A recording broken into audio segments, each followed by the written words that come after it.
Hey everyone, welcome to CLAT point and let's start आज का हमारा the Hindu news discussion. 14 Feb के जो भी इंपॉर्टेंट आर्टिकल्स हैं सब कुछ डिस्कस करेंगे।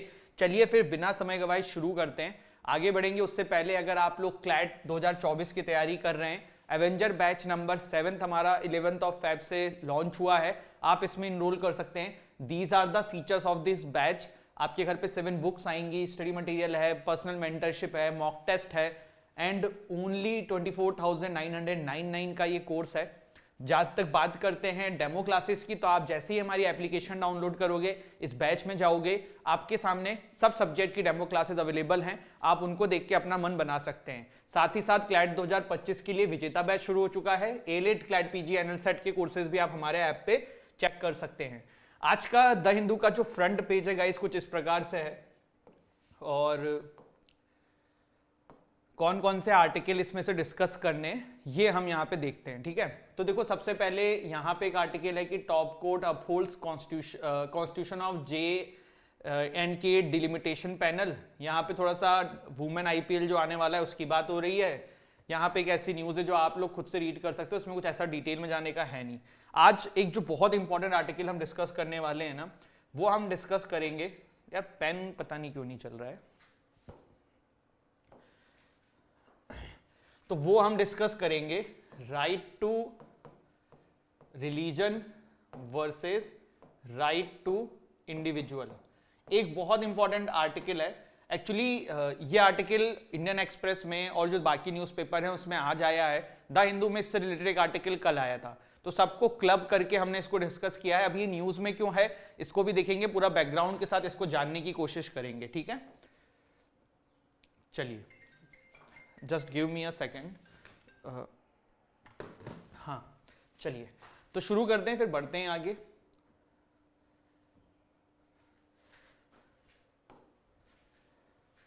यार नेक्स्ट स्लाइड कैसे होगी अभी?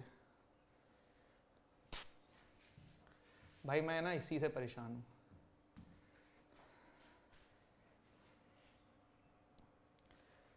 Give me a second. ठीक है, देखिए आर्टिकल जो है ना हम डिस्कस करने वाले हैं। अगर कल हम हिंदू की बात करें तो हिंदू में इस नाम से कल एक एडिटोरियल आया था, बट आज आपके और न्यूज़पेपर में भी अलग अलग नाम से आर्टिकल्स आए हुए हैं। मुद्दा क्या है वो हम समझने की कोशिश करेंगे, डिटेल में जाएंगे, डिटेल में डिस्कशन करेंगे। ठीक है, तो देखिए सबसे पहले हम आगे बढ़े ना, उससे पहले article 26 of the constitution of India जो है ना एक बार देख लेते हैं। हमारा जो आर्टिकल 26 ऑफ द कॉन्स्टिट्यूशन है, बेसिकली हम इसको क्या जानते हैं, फ्रीडम ऑफ रिलीजन की बात करता है, हमें इतना थोड़ा बहुत पता है। अगर हम एग्जैक्ट टर्म्स में ना जाएं, लेमन लैंग्वेज में जाएं, तो क्या कहता है, फ्रीडम ऑफ रिलीजन की बात करता है। तो to establish and maintain institutions for religion and charitable purpose, to manage its own affairs in matter of religion, to own and acquire movable and immovable property and to administer such property in accordance with the law. हमारा यहाँ पे main जो मुद्दा रहने वाला है वो रहने वाला है right to religion versus right to individual. अभी न्यूज में क्यों आया था वो भी हम डिस्कस करेंगे और बात करेंगे कि क्या ये पूरा मैटर है। देखो 1962 की बात है। कब की बात है? 1962 की। सुप्रीम कोर्ट का एक केस था, सुप्रीम कोर्ट बोल रहा हूं, स्टेट ऑफ बॉम्बे का एक केस था जिसका नाम था Sardar Syedna Taher Saifuddin versus state of Bombay. 9 Jan 1962 का ये केस था। इसके बारे में समझने से पहले ना आपको एक एक्ट का थोड़ा सा मैं बैकग्राउंड देता हूं। इस एक्ट का नाम था Bombay prevention of excommunication act 1949। अब ये एक्ट क्या है? देखो ये एक्ट ना इसलिए लाया गया था कि बहुत सारे रिलीजन जो है ना वो अपने अफेयर्स खुद मैनेज करते थे, और वो रिलीजन जो है वो बेसिकली लोगों को सोसाइटी से बाहर निकाल देते थे।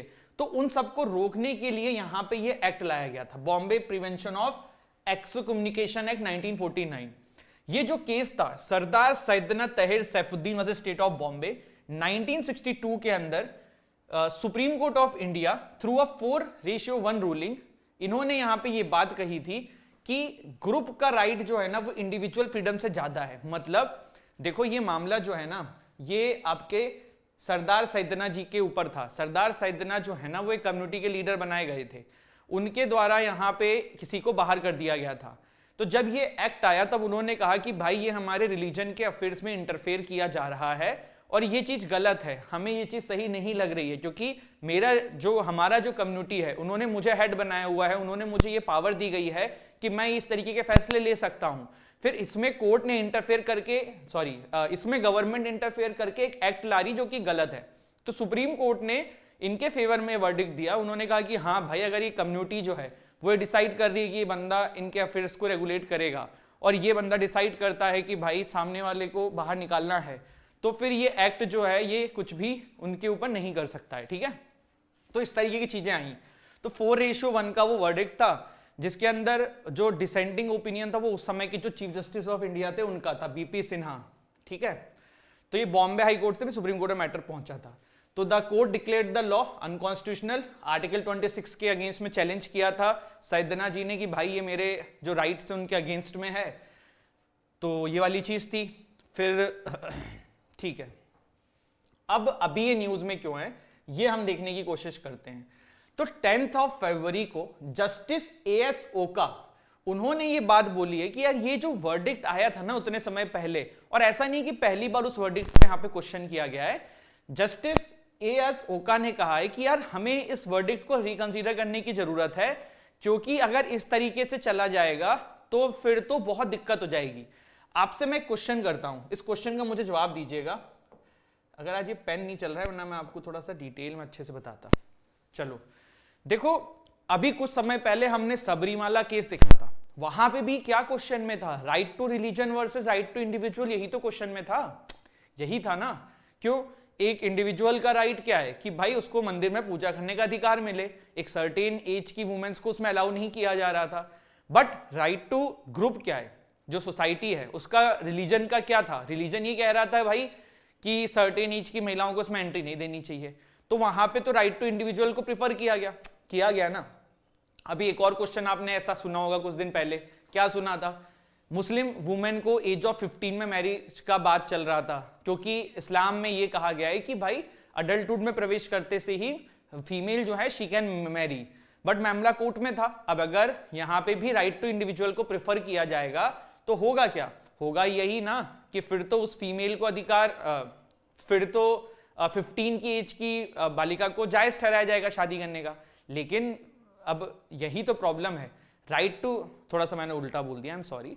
अगर इस केस के अंदर जो मुस्लिम वुमेन का मैरिज वाला है 15 एज वाला, अगर इसमें राइट टू रिलीजन को प्रेफर करेंगे तो क्या होगा कि 15 साल की भाई लड़की की शादी हो रही है, सही है। बट अगर राइट टू इंडिविजुअल को देखेंगे तो फिर यार वो तो 18-19 के बाद ही आदमी शादी करना चाहेगा ना भाई। एक नॉर्मल एडल्टहुड की एज हमारे सोसाइटी में क्या है, 18 एज है, जो कि एक्चुअल बायोलॉजिकल भी प्रूव्ड है कि हाँ 18 प्लस पे होगा तो ठीक होगा।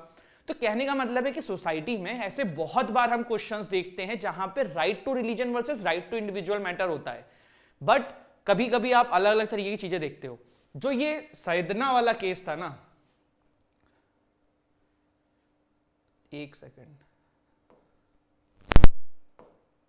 हाँ, ये जो आपका सरदार सैयदना तहर सैफुद्दीन वाला जो केस था ना, इसके अंदर कोर्ट ने क्या किया था, राइट टू इंडिविजुअल के प्रिफर ना करते हुए राइट टू जो ग्रुप है उसको प्रेफर कर दिया। अब आप कहोगे सर इसमें राइट टू इंडिविजुअल कैसे आया, भाई जिस बंदे को बाहर निकाल रहे हैं कम्युनिटी से उसका भी तो राइट था, तो वो राइट टू इंडिविजुअल था ना, लेकिन उसके राइट को सप्रेस रखा गया और कम्युनिटी के राइट को ऊपर ठहरा दिया गया। तो ये चीज है। अभी कुछ दिन पहले आपको याद होगा जो हिजाब वाला मैटर चल रहा था, वहां पे भी ये चीज आई थी कि राइट टू रिलीजन वर्सेस जो है राइट टू ऑर्गेनाइजेशन, जैसे जो CBSE है या कुछ है, तो वहां पे भी ये क्वेश्चन हुआ था। तो ये बेसिक मामला था जिसकी वजह से अभी ये पूरा केस जो है ना न्यूज में आ गया था। तो इसीलिए अपन ने इसको समझा पढ़ा, जस्टिस AS ओका जी के द्वारा इस चीज को लाया गया था। अब फ्रीडम ऑफ रिलीजन की हम बात कर रहे हैं तो थोड़े से इससे रिलेटेड आर्टिकल्स देख लेते हैं हमारे कॉन्स्टिट्यूशन के, ठीक है। तो आर्टिकल 25 से लेके 28 ऑफ द कॉन्स्टिट्यूशन जो है ये बेसिकली फ्रीडम ऑफ रिलीजन की बात करता है। आर्टिकल 25 क्या कहता है, freedom of conscience and free profession practice and propagation of religion. Article 26 कहता है freedom to manage religious affair. Article 27 कहता है freedom as to payment of taxes for promotion of any religion, freedom as to attendance. Article 28 कहता है religious instructions, religious worship, certain education institutions. Article 29 and 30 कहता है आपका deals with the protection of interest of minorities. इसीलिए basically 25 से लेके 28 को right to religion कहते हैं, 29 एंड 30 फिर माइनॉरिटीज को इंक्लूड करता है। चलो एक मेरा कमेंट सेक्शन में जवाब देना क्वेश्चन है, हमारे देश में माइनॉरिटीज आज की डेट में कौन कौन है जो कि मतलब यूनिवर्सली एक्सेप्टेड है हमारे देश के अंदर। इसके बाद देखो इन्हीं से रिलेटेड कुछ और भी केसेस हैं, तो जब हम ये पढ़ रहे हैं तो इनको पढ़ लेते हैं। ऑल्दो ये शरीर मुट केस ना हमने सबरीमाला जब पढ़ा था तब भी मैंने आपको पढ़ाया था। 1954 में शरीर मुट केस के अंदर हमारी कोर्ट ने ये कहा था कि रिलीजियस प्रैक्टिस ना वही सही है जो कि इसेंशियल हो आपके फेथ के द्वारा। आपको ये याद होगा, ये बियर्ड वाला जब हमने पढ़ा था कि बियर्ड रखना कंपलसरी है कि नहीं है, इस तरीके की चीजें, तो उसमें हमने ये केस पढ़ा था कि सुप्रीम कोर्ट ने इसेंशियल प्रैक्टिस टेस्ट दिया था कि भाई अगर आपके फेथ के द्वारा ये चीज इसेंशियल होगी तो हम बताएंगे कि हाँ इसेंशियल है कि नहीं, अगर होगी तो ही आप ये कर सकते हो वरना नहीं कर सकते हो। तो उस केस के अंदर क्या देखा था, जो हमने बियर्ड वाला केस देखा था कि सुप्रीम कोर्ट ने कहा था कि भाई ये इस्लाम के द्वारा कंपलसरी नहीं है कि आपको बियर्ड रखनी है, और वो एक एयरफोर्स के अंदर एक बंदे थे उनके ऊपर वो केस था। चलो अब उस पर नहीं आते। शरीर मुट केस के अंदर इसेंशियल प्रैक्टिस टेस्ट हम बोल सकते हैं सुप्रीम कोर्ट ने दिया था 1954 के अंदर। अब व्हाट इज इसेंशियल, जो कि आपके फेथ के द्वारा, रिलीजन के द्वारा कहा गया है कि ऐसा करना जरूरी है। एक ऐसा ही मैटर आया था तांडव डांस के अंदर। तो तांडव डांस में क्या हुआ था, आनंदी मर्गिस जो हैं इनके द्वारा प्रैक्टिस किया जाता था। ये जो तांडव डांस होता था बहुत मतलब एग्रेसिव तरीके से रोड पे होता था, रोड शो होता था।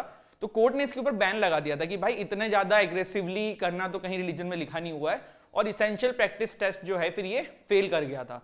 तो इस तरीके के हमने काफी सारे एग्जांपल्स पास्ट में देखे हुए हैं, अभी भी देख रहे हैं, और ये सारी चीजें हमने फिर इससे रिलेट करके पढ़ ली है। ठीक है, थोड़ा सा ये जान लेते हैं जिनके बारे में हम पढ़ रहे थे। तो दाऊदीस बोरास का ये मैटर था जिसके बारे में जो केस हमने भी देखा है पुराना वाला। तो they are Shia Muslims whose leader is known as अल दई अल मुतलक। According to the members of the community, there are around 1 million Dawoodi Bohras spread around the world. The leader of the community is recognized by the members as having the right to excommunicate its member. यही वाला तो matter था। Excommunication means not being allowed to access a mosque belonging to the community or a burial dedicated to the community. तो ये दाऊदीस Boras community जो थी ना, इन्हीं का मैटर ये कोर्ट में आया था। कब, मैं बता रहा हूं आपको, जब 1962 का जो केस है सरदार सैदना, और ये उन्हीं के उस समय हेड हुआ करते थे जो कि पूरी कम्युनिटी के द्वारा डिसाइड किए गए थे। तो अब आपको सारी चीजें पिक्चर क्लियर हो रही होंगी कि इनको ये राइट था, किसी को एक्सकम्युनिकेट कर सकते हैं। तो जिस बंदे को किया था उसका भी पर्सनल इंडिविजुअल का राइट था, लेकिन इनका राइट टू रिलीजन था। उस समय इस ग्रुप कम्युनिटी के राइट को प्रिफर किया गया अगेंस्ट द एक इंडिविजुअल के राइट। बट आज की डेट में आप सुप्रीम कोर्ट के बहुत सारे वर्डिक्ट्स में देखते हो कि राइट टू इंडिविजुअल को ज्यादा प्रेफर किया जाता है। अभी हमारे एक जज हैं, उन्होंने ये चीज को उठाया था, ये क्वेश्चन, तो इसीलिए हम इसको आज पढ़ रहे हैं। ठीक है, चलिए बढ़ लें आगे। बिल्कुल, चलो आप लोग कह रहे हो तो बढ़ लेते हैं, है ना। Top court upholds constitution of J&K delimitation panel. तो जम्मू एंड कश्मीर में डिलिमिटेशन पैनल बनी थी। जब ये हुआ था तो देखो काफी लोगों ने आरोप लगाया था कि सरकार जो है ये अपने फायदे के लिए कर रही है, और सरकार इसलिए कर रही है कि वोट बैंक में कुछ इस तरीके से सिस्टम किया जाए जिससे कि सरकार का फायदा हो सके, और ये बहुत सारी चीजें हमने देखी थी। अभी सुप्रीम कोर्ट ने कहा है कि सही है यार, ये तो पावर मिली हुई है पार्लियामेंट को और वो कर सकते हैं। ठीक है, तो इसमें कुछ ऐसा नहीं है जो हमें बहुत अलग से जानने की जरूरत है। देखो वुमेन IPL पहली बार हो रहा है तो पता होना चाहिए, इसका नाम है वुमेन प्रीमियर लीग। सबसे महंगी खिलाड़ी जो है इसमें वो भारत की स्मृति मंदाना है, जिनको RCB ने खरीदा है। उसके बाद काफी सारी फॉरेन प्लेयर्स भी काफी महंगी हैं, जैसे कि नेटेलिया स्कीवर, ये मुंबई इंडियंस में खरीदी गई हैं, इंग्लैंड की खिलाड़ी हैं, 3.2 crore. Ashleigh Gardner Gujarat giants ने खरीदा है 3.2 करोड़ में। भारतीय टीम की कप्तान हरमनप्रीत कौर जो हैं वो भी मुंबई इंडियंस ने 1.8 करोड़ में लिया है। इसके अलावा और भी प्लेयर्स हैं जिनको खरीदा गया है, अपने को नाम याद रखने की जरूरत नहीं है, बट हाँ सबसे महंगा तो पता होना चाहिए। ये ऐसे भी जो वन लाइनर टाइप के एग्जाम्स हैं उसमें तो काफी चांसेस हैं बनने के।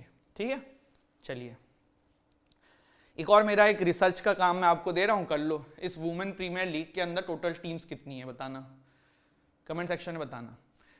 फिर देखो यहाँ पे चाइना ने आरोप लगाया कि भैया यूएस ने हमारे यहाँ पे 10 से ज्यादा स्पाई बलून्स भेज दिए हैं हमारे एयर स्पेस के अंदर। देखो आपको पता है कि कुछ दिन पहले यूएस के एयर स्पेस पे चाइना का बलून देखा गया था। अब चाइना जो है ना वो ये कह रहा है कि भाई यूएस ने उसके बदले में हमारे यहाँ पे 10 भेज दिए हैं। अब यूएस ये कह रहा है कि यार ये तो इनका बकवास करने की आदत है, अपनी गलती छुपा रहे हैं, हमने तो ऐसा कुछ भी नहीं किया है। बिना मतलब के ये आरोप लगाए जा रहे हैं जो कि बिल्कुल भी सही नहीं है। तो ये चीज यहाँ पे इस पर्टिकुलर न्यूज में थी। स्पाई बलून्स के बारे में हमने देखा था, पूरा मैटर भी हमको पता है कि क्या हुआ था, क्यों हुआ था, कैसे हुआ था, सारी चीजें पता है, तो वापस उसको इलोबरेट करने का कोई मतलब नहीं है, ठीक है। Catholic priest abuse nearly 5000 children in Portugal. तो ये कोई नई बात नहीं है, ये काफी समय से इसकी न्यूज आती रहती हैं। 2019-20 में भी बहुत ये बात उठी थी। और आप देखो बहुत ही दुर्भाग्यपूर्ण ये घटना है कि जो प्रीस्ट होते हैं, कैथोलिक प्रीस्ट होते हैं, उन्होंने बहुत सारे बच्चों को सेक्सुअली अब्यूज किया है। और ये आंकड़ा 5000 लिखा हुआ है, तो आप सोचो कि कितना ज़्यादा होगा एक्चुअल में। तो ये वाली चीज़ है, कोई एग्जाम के पर्सपेक्टिव से चीज़ नहीं है, तो ठीक है, ये इंपॉर्टेंट है। Saudi Arabia send its first women to space. इनका नाम है रायना बरनावी और इनको एक मेल एस्ट्रोनॉट पार्टनर के साथ, जिनका नाम है अली अल कुरानी, के साथ भेजा जाएगा इंटरनेशनल स्पेस स्टेशन में। इंटरनेशनल स्पेस स्टेशन वर्ल्ड की 5 स्पेस एजेंसी या फिर वर्ल्ड की 5 कंट्रीज के द्वारा ओन किया जाता है। नाम आप बता दो मुझे, वैसे पता ही होगा आप लोगों को, ठीक है। इसके अलावा तो और इसमें कुछ है नहीं। And she will join the crew of AX2 space mission, ठीक है। तो ये था हमारा आज का सेशन, जिसमें हमने एक इंपॉर्टेंट आर्टिकल जो सबसे पहले देखा है वो देखा है right to religion versus right to individual, किसको प्रिफर किया जाएगा।